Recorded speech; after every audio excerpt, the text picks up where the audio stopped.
In the last hour and a half of this first CHS Oversight Forum, we have built the case that President Trump, that Secretary Noem are unclear about the rule of law in our Constitution.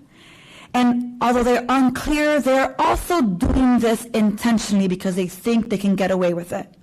So I want to remind them, the judiciary is a co-equal branch of government, and the executive branch is required to honor decisions made by the highest court of the land.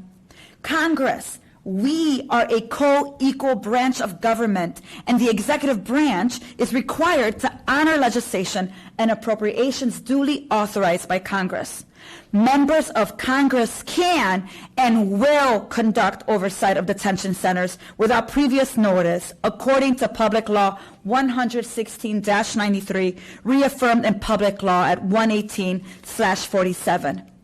Everyone on U.S. soil has equal protection under the law and the right to due process protected by the 14th and 5th Amendments of the Constitution. So Secretary Noem, read the Constitution.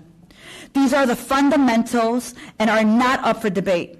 The lawlessness, the lack of accountability, and the unconstitutionality with which Trump, Noem, Holman, Miller, DHS, and ICE behave send a clear message that they do not respect the rule of law or the Constitution. Unlawful, unaccountable, unconstitutional, those are the qualities of authoritarians and their terror forces. They want to confuse us. They want to rob us from our hope. They want to paralyze us with fear. They want to break us. But we know better. Our communities know better. We are informed, we are organized, and we are resisting. Because we understand that the unlawful actions used against immigrants today will be the same ones they use tomorrow on anyone they consider undesirable. Because we know that fascism always demands a public enemy. And because we believe in due process, because we believe in the rule of law and the Constitution, because we believe in our democracy and checks and balances and accountability, we believe upholding our civil and human rights ensures our collective safety. It is why we will continue to conduct these forums to shine a light on what is happening in our districts and to the people that we love. We, members of Congress, have the power to do so. And we will continue to oppose an agenda that attempts to demonize children of immigrants in this country. And let me be very clear.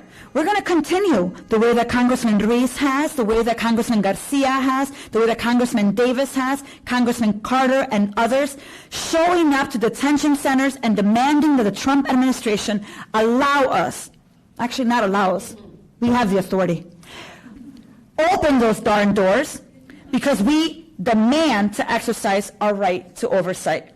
We're going to hold all of those who have perpetrated violence against our communities accountable. It is our responsibility, and it is what our constituents elected us to do.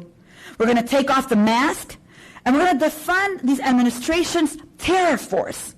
And more importantly, we're going to fight for comprehensive, humane immigration reform that honors the communities that make this country great.